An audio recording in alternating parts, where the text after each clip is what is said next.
Welcome to Keeping It Realty. Welcome back to Keeping It Realty. I'm your host, Martha Smith. And I'm your co-host, Natalia Parentoni. And today we're welcoming back Alberto Nikodimov. If you missed the last episode where he talked to us about house hacking, make sure you go back and watch that episode. Yes, but today we're shifting gears and we're diving into Airbnb and property management, something so many of our listeners want to hear and have been asking. Yep. So welcome back, Alberto, to the show. Pleasure being here again. Thanks for having me. Yeah, we're so excited. Last time you talked to us about house hacking, so much good information on there. Today we're going to talk a little bit about property management. But before we get into it, can you tell us a little bit about how you got into Airbnb, property management, and all that stuff? Yeah. So right after college, I was recruited as an intern in a property management company for vacation rentals in Miami. We were managing luxurious vacation homes, and I started from the very bottom as an intern and slowly grew into the company. Ended up pretty much running it alongside with the owners in the last year or so. And I really enjoyed the short-term rental industry. Then I went into the long-term rental management business for a while, which was a great learning experience with one of the biggest property management companies in Orlando. And eventually opened my own vacation rental company. I always liked vacation rentals, short-term rentals. I loved investing in them, putting my investors into successful investment properties, and it's always been my passion. Congratulations. That's huge. Yes. Okay, so how many Airbnbs do you currently manage and what type of properties are they? So we're about to hit 100 in the next month or so. Wow. That's a lot. We're one of the fastest growing management companies in Central Florida. Mm-hmm. We've only been in business for about 3.5 years, and we're already about to hit 100 properties. We manage all types of homes, from small condos or even hotel rooms to $4 or $5 million properties. So we have everything, but we're trying to concentrate in the luxurious segment of the market. Very nice. For us, it's quality over quantity mostly. Yeah. Well, with 100, that's You have quantity. to have a little bit of quantity too. Goodness, for sure. Okay, so for our listeners thinking about becoming Airbnb hosts, what's the first step that someone should take if they're wanting to turn their home into an Airbnb? Well, first of all, you need to ask yourself the question, do I want to be a host? Do I want a part-time job? Because that's what it is. It is a part-time job. So if that's something that you want to do, or if, let's say, you have the time to allow yourself to do that, go for it. But if you're not really sure what you're doing, I highly recommend hiring a professional. Just like real estate, for example, you can probably go and negotiate directly with the seller and buy the home, but you don't know what you don't know, and you might make a big mess in the whole process. That's huge, yep. Yeah, and all the work that people don't see, right? Because you have to have the cleaning crew, you have to have if something breaks, to be on call, all of that is... And it's much more than that, because many people think about those things, but they never think about the actual super important things, which are the reporting to the tax agencies, like the county, the state, of the licensing that you need, of the liability. After all, you're having hundreds of people visiting your home year over year, and it only takes one slip and fall to get a lawsuit. So there's a lot that people, again, don't know what they're getting themselves into. So you really need to do your research. And most likely, even if you want to eventually do it yourself, it's probably not a bad idea to start with a management company, see how that ride goes, that test period, that process goes, learn some things, and then maybe do it yourself. But if you're a serious investor and if you want to grow, you kind of need a management company so you can scale. So what are some common mistakes that you see Airbnb hosts make that you wish they could have avoided? I'll go with number one, which is licensing and regulations. For example, we have a lot of people who either try to do it themselves or come to us and there's like, hey, my realtor helped me. We just purchased this really nice, beautiful home and I want to do short-term rentals with it. And they just give us the address, we run the address, and they're not allowed to do short-term rentals in that area. So that's one of the biggest mistakes. It sounds silly, but people don't even think about checking if they're allowed to do vacation rentals before purchasing a home. So that's mistake number one and the most costly one. The second one is licensing and reporting. Everyone can go and put their room or apartment or a house on Airbnb. It only takes like 20 minutes, 30 minutes. But to do it properly and to have all of the licenses and to follow all of the regulations, that's a whole nother game. I'm going to circle back to something you said. I had a client in Orlando who had an Airbnb, and she was Airbnb-ing it, but it was in an HOA that didn't allow short-term rentals. Does Airbnb check that, or? It's more like the HOA, right? Like the community of where that property is at? There's several different no? people that can go after you. Okay. First of all, If you get reported? it could be your neighbors. They can report you. That's number one. But number two is just a matter of time before the county starts going after you, because the county has employees who specifically their job is to look for unauthorized Airbnbs. So it's just a matter of time before they catch you. And they have a relationship with Airbnb. So Airbnb pretty much has a clause, hey, it's the responsibility of the owner of can you rent it or not. We're just here to present the property on our platform.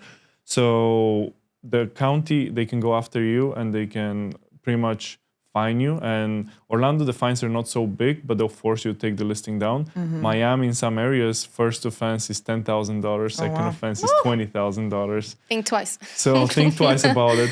And then your neighbors can report you. That's another thing. If the neighbors call the county or the state, that's another problem.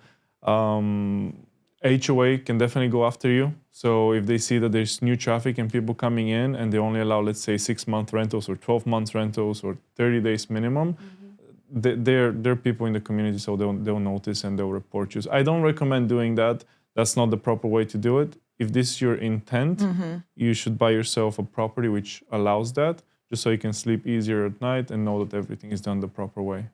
For sure. I love that. Okay, so can you walk us through what you do for your clients to successfully manage their Airbnb? So we're what I call a full service management company. We start from the very beginning of the process and we guide them all the way to the end. So for example, they reach out to us either directly or through a realtor. And they would say, hey, we're thinking about doing this. What type of property should we buy? Or we have this property already. Help us manage it. But let's start from the very beginning before even they have a property, let's say. We'll guide them towards what's the best property based on their needs. So depending on what they're going after, is it just a place that they want to stay there because they're visiting a month out of the year and they want a second home and they just want something that's going to pay for itself? Or do they want a cash flow, or is more of an appreciation play? Or a lot of people invest in short-term rentals because they want to have tax deductions on their personal income. So that's another strategy that a lot of investors use. So we'll assess what their goals are and then we'll guide them towards the properties that are most suitable for what they need based on their budget and based on their goals. Then we help the realtor and we tell them this is a good community because of this, this, and that, or don't touch that community because this, and this happens there. And not many people have that information because we operate in those communities on day to day. So we really have the insider information. And all of our clients get that benefit for free. So once we identify a home, the realtor helps them purchase it. We come up with a game plan of what's needed to get it rental ready. We then purchase some items or decorate or renovate or whatever it's needed. And once the home is ready, we stage it, we prep it, we do professional photography and videography, and then we post it on more than 30 platforms. So we are on not just on Airbnb, but VRBO, HomeAway, Booking.com, Expedia, TripAdvisor. There's so many of them.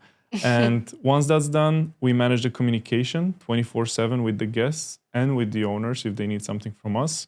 We also schedule cleanings, maintenance. The most important thing, which I mentioned earlier, licensing and regulations. We comply with everything. We get their licenses. We report on monthly basis. So everything is covered on that end. And at the end of the year, we give them their annual report with what's their earnings, deductions, and pretty much the documents they need to take their accountant. So it's a full service experience.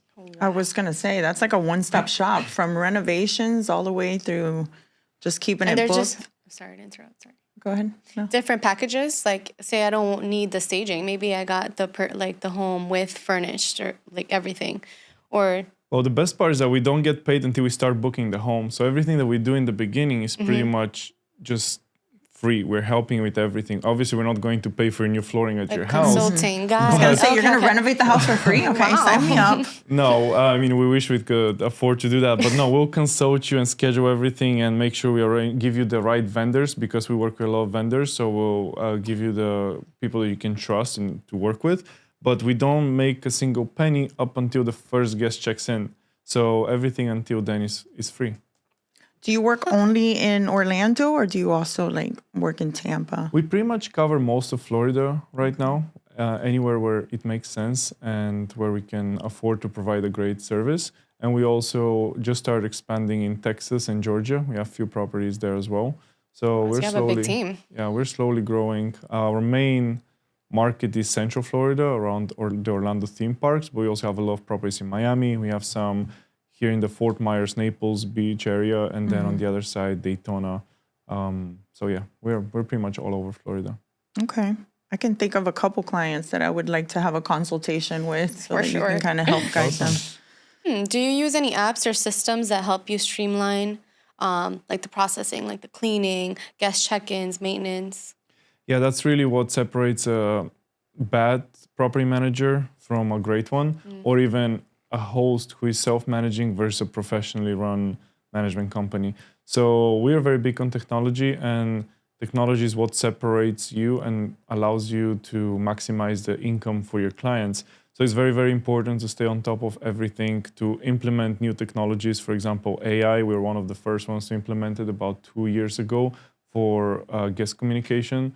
So our customer support reps, they were writing down the messages beforehand and replying, where we end up pre-building everything on the back end and into AI. And then AI was prepping the message, and the rep was just proofreading the message before sending to the guest. So this helps with accuracy, especially when you're managing hundreds of properties, because you cannot remember hundreds of properties. So AI really helped. And now they're even going to the next stage where you don't even need to proofread it anymore. It's so accurate that you can just automate it and completely replies to everything up until like 95% of the questions. So That's it's incredible. crazy. It's Yeah. crazy.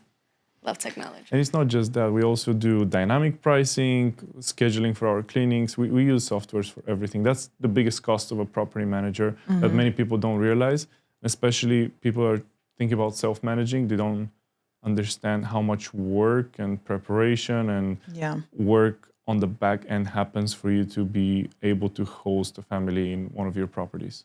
And being successful at it. Yeah. Profitable, right? So that's my question. Are Airbnb, because I know a couple years ago, Airbnbs were huge. In today's market, are Airbnb still profitable? I mean, you have a management company, so obviously it is, but can you tell us a little bit about what you see in this market versus a couple years ago? Because I know it's changed with Airbnb. Yeah, well, it's not just that.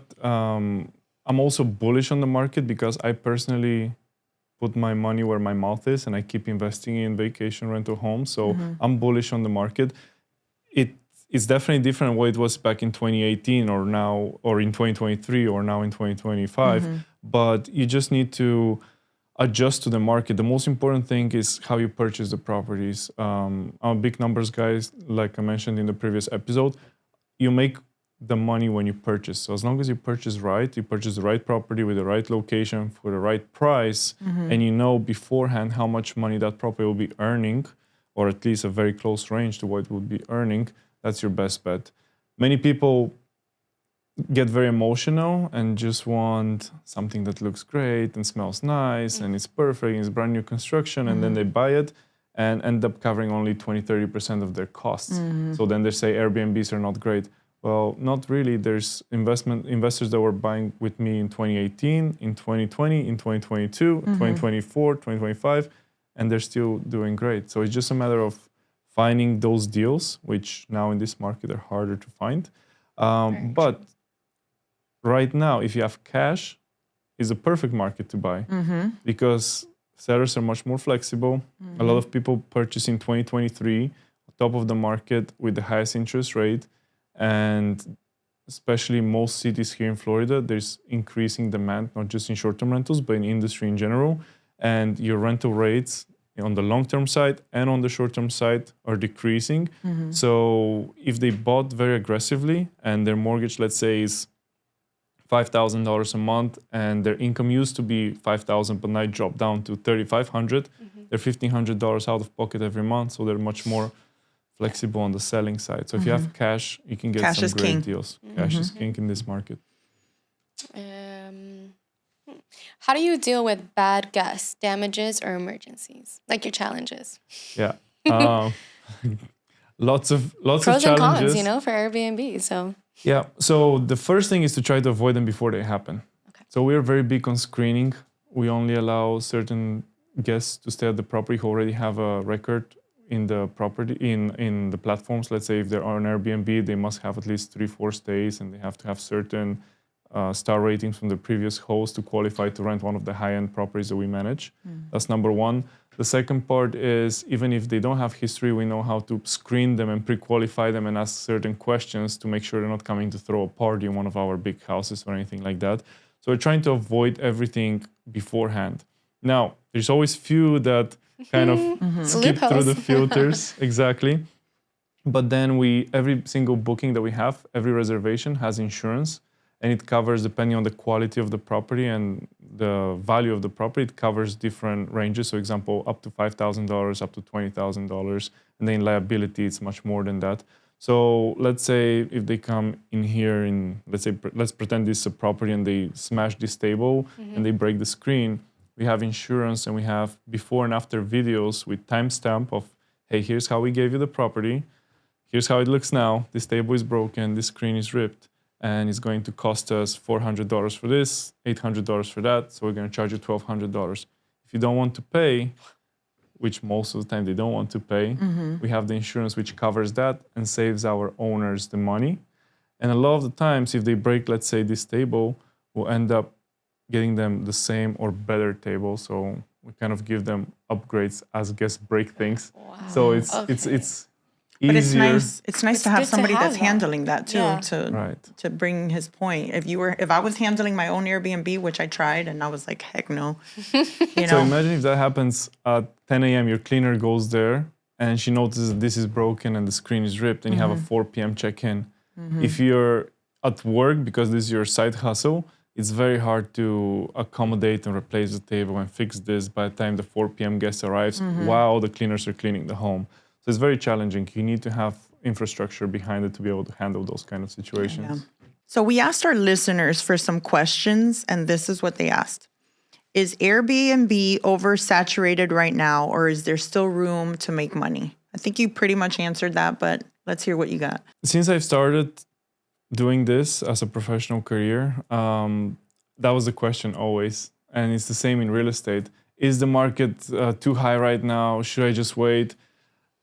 There's always great deals and there's also always bad deals. And the people who constantly purchase and make sure that they purchase smart, they end up doing very well. The people who are always scared of the market and what's happening, or they're not careful with how they do their numbers, they're either going to do two things. The first one is just stay on the sidelines for the whole time and keep watching property values appreciate. Or the other thing, they'll buy something bad. So I always advise, there's always great deals in every single market. It's just different purchase approach, different ways to buy them. And secondly, you really need to do your homework. You cannot just buy anything. You have to be very specific in what you're looking for and make sure you do your numbers so you can purchase a good investment property. Speaking about numbers, how do you run your numbers to know it will be profitable? Okay, so I can talk about this for hours and hours and hours, but I'll give you the very, very, very short version. Please. We utilize several different things. The first one is the experience that we have and our own portfolio. So let's say if you come and tell us that you want us to manage your home, which is on Main Street, 123 Main Street, and we already manage 125 Main Street next to your door, and it's the exact same floor plan. We'll see what we did with that house in the previous 2-3 years, and we'll give you those exact numbers and say, hey, we have a home on the same street. This is what we're doing. Most likely will be around that range. At the same time, of course, there's homes in streets and in communities where we don't manage Then we have softwares. One of the main one that we use is called Price Labs, which is what you use to navigate your pricing. They are the biggest player when it comes to researching the market and seeing what your competitors are doing and what the top 10% are doing, the top 30% are doing, the average 50% versus the worst ones of the market. So we kind of eliminate the worst ones of the market because we know our standards and we know what we'll do much better than them. And then we narrow the filters. Let's say you have a pool, you're a little bit nicer on the decorations, that home is a little bit more poorly done. So we kind of can tweak and find the exact range where you would be, so there's no surprise after you start managing. And then after you purchase is really about delivering. So you need to use those same numbers to make sure you price the home correctly and you don't oversell it for too high of a price so it stays vacant, or even worse, undersell it where it's 100% occupancy but is rented for, let's say, $100 a night where your competitors are renting for $250. So you really need to find the sweet spot where you get the most without getting crazy wear and tear on the property, and you maximize the income. But it's a little tricky, but it sounds like you guys kind of have a way to figure it out. And it's a very tricky one. So, for example, the best example I can give is airline tickets. When you go to purchase tickets for an airline, they're never the same, even for like 20 minutes. Tell me about it. They're telling you have 10 minutes. If you don't book, it goes up by $50. So it's the same with us. We know when people book the most, which are Fridays, Saturdays, Sundays, that those are days that people just have more time and they book. So our price is usually a little bit higher on the weekends. Then we know that, let's say, for the 4th of July weekend, which is coming up, we have a lot of demand, and we know that there's more demand than there are homes on the market. So you don't want to book too far in advance. You want to keep your prices high up to the very last moment, because people who are left at the last minute are willing to pay premium. So there's a lot going on. It's just, that's my favorite part of my job, by the way. I love the pricing and I love maximizing the ability of each of the properties to make the most money possible. So like I said, I can talk about this for hours. very cool. Another question that we got is, what are some hidden costs people don't think about? Yeah, so softwares is one of the ones that we mentioned. There's a lot of softwares that you need to use to run an Airbnb properly, and that's also part of our biggest cost as property managers. Linens are another one. This is a business, and you're going, like every business, you have some expenses. So linens are one of those. You cannot have guests sleeping on old, worn linens or linens that are kind of ripping on the edges.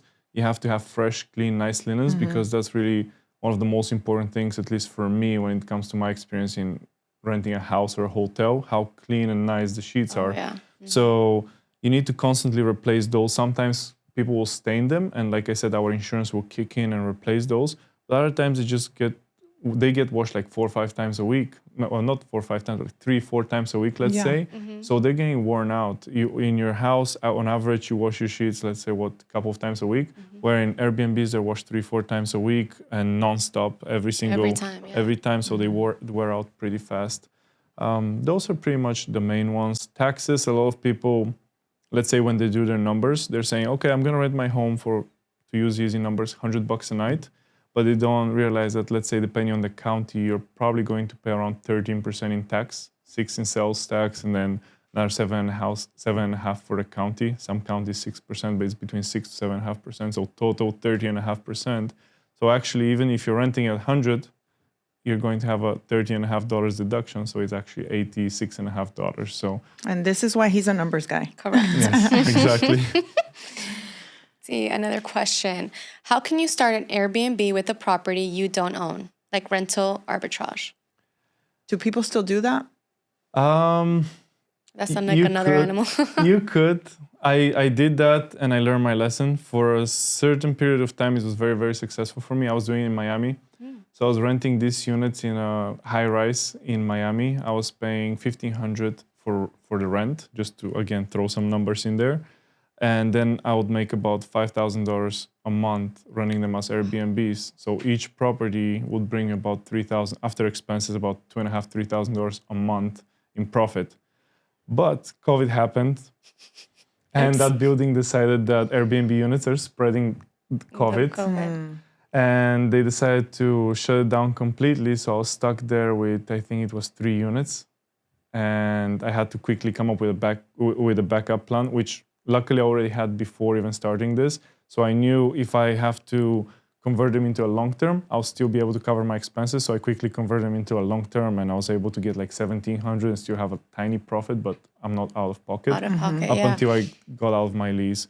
So you can still do them in certain markets, but you're not in full control of your investment because your landlord can raise your rent, the county can do something, market changes, but most likely the landlord will still want to increase the rent. So it's Yeah, so how does that work? Like as far as like okay, so you tell the landlord, hey, I'm gonna give you this amount for rent, like say 1,500. Yeah. Do you tell the person like, hey, I'm gonna make this much, you get a certain percentage, or the rest goes to your pocket? Like, do they even know how much you're gonna be making? Or they don't really care as long as they... So there's a few different ways to do it. The proper way and most honest way is to disclose everything up front, and that's what I advise everyone to do. There's a lot of people online telling people you should not disclose. No, that's illegal. And Yeah, you can't. You're not allowed to sublease without telling your landlord. So you need to be very upfront, honest about what you're trying to do, and tell them that you run them as Airbnbs. Ideally, you're licensed and insured, so this way the landlord has some more peace of mind. And you tell him, you pretty much, let's say if the rental market is $1,500 for that unit, you will offer that, or you might want to persuade him and you offer him $1,700, $200 more if you know that you're going to make a really good spread on top. So this is how you'd usually negotiate that. And you want to see if this home needs furnishing or not. There's a lot of things involved there. And you're pretty much doing the exact same work that you would do if you buy the property. So there's so many easy ways now to purchase, especially if your credit score is decent and it's your first home. You can do it with a small down payment, like we've mentioned in the previous episode. I don't see the point doing it if you can do the same exact process and purchase it for yourself, where you have full control and don't have to be worried about your landlord messing with your property. Because if something happens, he might be upset that, let's say, you hosted a specific guest or that they're making noise, which will happen in short-term rentals. So still your responsibility. It's would your property management company take on a client like that that's arbitraging? No, unfortunately. Okay. And first, it's very rarely for them to make sense to hire us because we have obviously a percentage. We don't work for free. And then they have the landlord rental cost, and then they have expenses. So there's rarely enough spread for them to be able to afford hiring a property management company. Got it. Okay. All right. Well, do you have anything else that you want to add about property management that we didn't already cover? There is a lot more, but I would just say short-term rentals sometimes get a bad rep, but it's an amazing opportunity for people to build wealth and try something different, something that is not as conventional as long-term rentals. So this is pretty much the perfect product for someone who already has 2-3 rental properties long-term and they're wanting to try something else. It offers opportunity for higher returns, but you just need to find a good and honest, reliable property manager who has your back and makes decisions with your house and your money as if they were theirs. This is the most important thing because it's still a new industry, so it attracts some not so good or not so professional characters. And if unfortunately you get one of those to manage your home, it might ruin not just your idea of short-term rentals, but your entire outlook of the industry, where it's not the case. There's a lot of successful people that I know who only do short-term rentals or big portion of their portfolio, real estate portfolio, short-term rentals, and they're doing very, very well. Yeah. So don't get discouraged. Do you do only short-term rentals, or you also manage some long-term rentals as well? We specifically do short-term rentals. Short-term. It's two completely different animals. Like I said, I used to work for one of the biggest long-term rental management companies, and I have great appreciation for what long-term rentals are. But short-term rentals are completely different. So if you're doing everything kind of mediocre. If you're specializing in one certain things, you're becoming a true professional in it. At least that's my opinion. Yeah. Master it. Yes. Yeah. Getting to that master. Okay, so beautiful. Thank you. Do we have rapid fire for him this episode? We do. Time for rapid fire. Okay. So just say the first thing that comes to mind. Okay. Good. Best Airbnb market right now, in your opinion? Miami. Miami, okay. Always keep it short. 305. What's one amenity every Airbnb should have? Cleanliness is the most important thing by far, by a stretch. If no matter how good your house is, how expensive, how well done is, if it's dirty, it ruins the entire experience. So it's not really an amenity; it's kind of a necessity, but it's the most important thing by far. If people could care less if you have a slightly bigger pool or let's say a slightly better view if the property hasn't been cleaned properly. That's a good one. It's true. Have you ever stayed at a dirty place? I've rented a hotel like 4 Nasty. stars, and when I got on there, I could tell that they didn't clean it or they did it really quick, and then I had to wait and get another room because I would not stay there. So cleanliness is very important. Yeah, especially after a long trip, a long yeah. flight, you get somewhere and you've been waiting for And you have- months. And if I can throw something in very quickly, our Absolutely. industry has a huge responsibility because a lot of these people are saving for years to come with their kids to a vacation to, let's say, Orlando, to take them to Disney or Universal, or to take them to the beach or to show them a new city. And for you, it might not seem like a big deal if the property is not very well cleaned or anything like that. But for some people, it might be their savings for 3-4 years, an experience they've been dreamed and being excited about for months or years before coming. And it's on you to deliver on that promise or ruin it. And then there's no going back if you ruin it. If the first impression is bad, you're Yeah. It's about the experience. Yeah. This is why you hire him as a property manager, Exactly. because he thinks like that. Not everybody does. No. You know? Okay. Is it your turn? Yes. Okay, so craziest item a guest has left behind. Let's get real.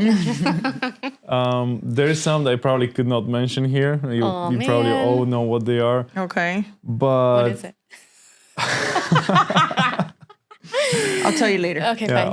off air. But guns. People forget their What? guns all the time. It's not even once every 3 years. No, it happens like once every other month. It's crazy. I would think like people when they leave their properties will be like, okay, keys, phone, wallet, First thing, gun. My gun. gun. Yeah. Oh no. And every time it's in the same spot. Every time it's in the night drawer or in the drawer like where you keep your clothes. Every time they hide them at the same spot and they just leave them there. So yeah, that's the craziest thing that people forget. Okay, that's a good one. I would have never guessed gun. I would never leave my gun. No.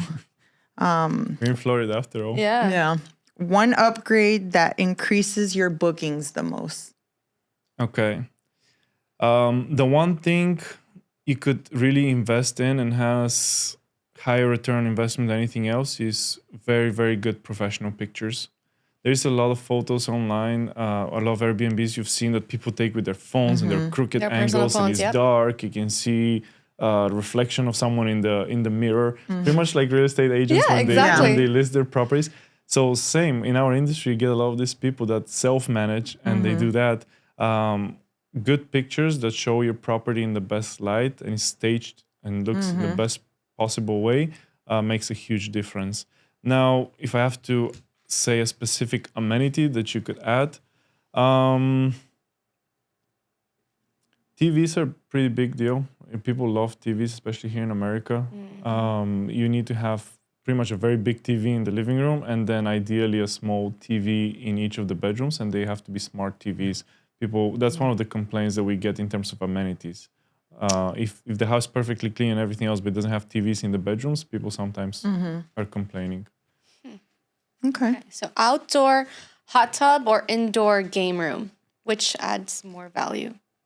Ideally both, but if you could only go for one, probably the hot tub adds a lot of value just because it tends to have the wow effect for people when they see it online, because they immediately imagine themselves relaxing in the hot tub after a long day, soaking in for a bit, versus a game room is more for the kids. So I could see that, yeah. what we always say is you need to gear your listings towards females and kids because they're the decision makers when it comes to selecting the property. That makes sense. Because if your kid sees Powerful. a I hear that. frozen room, sees like say a frozen room and her favorite character is Frozen, just an example, they'll be like, mommy, book this. And if it's the same like everything else, the budget is the same, you'll probably book what your kid wants, right?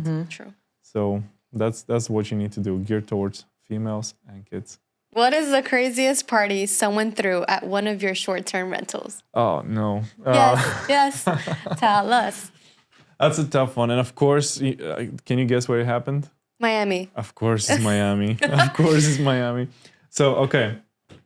COVID happens and everything gets very dark, very fast for short-term rentals. They were forbidden for a certain period of time because we were spreading the virus, according to the government. So they stopped us for a few months. And eventually they reopened. So we had this amazing high-end property which had a nice pool in the back covered by plants everywhere. I'm just painting a picture for you, okay? Yes. And I'm Thank painting you. it I'm a for visual reason. person.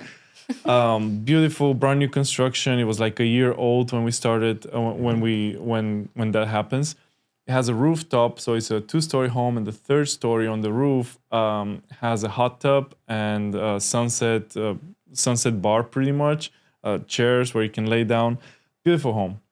So this guy rents it for about a month and pretty much completely destroys the home with the kids. It was not a party, and I'm getting to the party just one second, but Don't worry. they destroy the home, right? And we take about 2-3 days. I remember painting, claiming insurances, replacing items, fixing everything.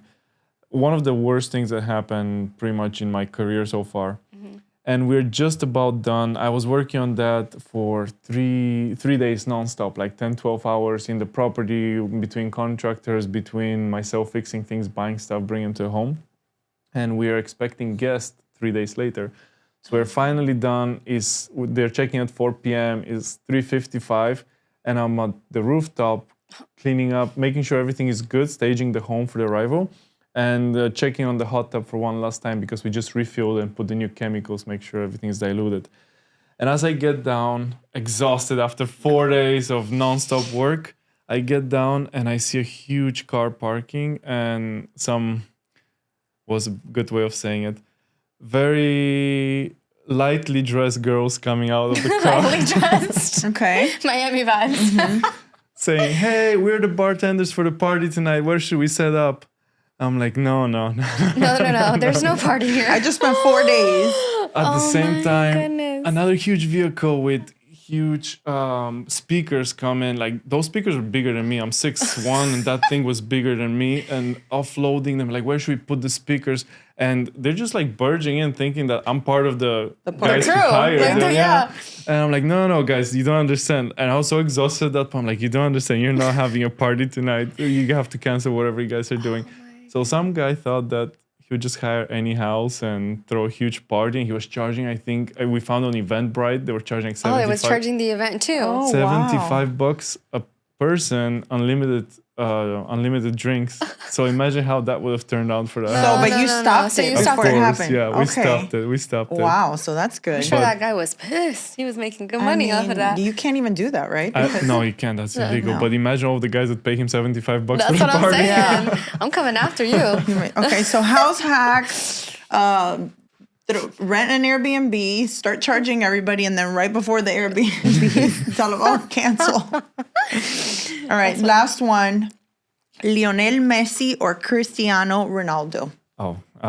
Cristiano Ronaldo. Some people, close friends to mine, will be very, very upset, but Cristiano Ronaldo. I've been a Manchester United fan my whole life, and I love Cristiano. Messi is an amazing player. We are lucky to have them both in our lifetime and be able to watch them play against each other as well. It's just I'm a Cristiano guy. I like Georgina, his wife. It's like, what? All right. All right, Alberto, thank you so much for coming back on the show. Can you tell us again how our listeners can get in touch with you if they need some services for property management? How can they reach you? Yeah, please find us on trymemories.com. The name of our company is Memories Vacation Home Management. You can reach out to the office. They'll reach out to me, and either me or one of our business development managers will be taking care of you. That's it. Thank you. Amazing. Thank you. So we hope you found this episode useful. And thank you so much for your support, guys. Don't forget to follow us on Instagram, keepingitreal_T, and subscribe to our YouTube channel. And if you have any questions, you can email us at keepingitrealt@gmail.com. See you next time on Keeping It Realty. Thank you all for tuning into our podcast. And I hope you guys enjoyed it as much as we did. Don't forget to follow us on social media at keepingitreal_T and share this episode with all your friends.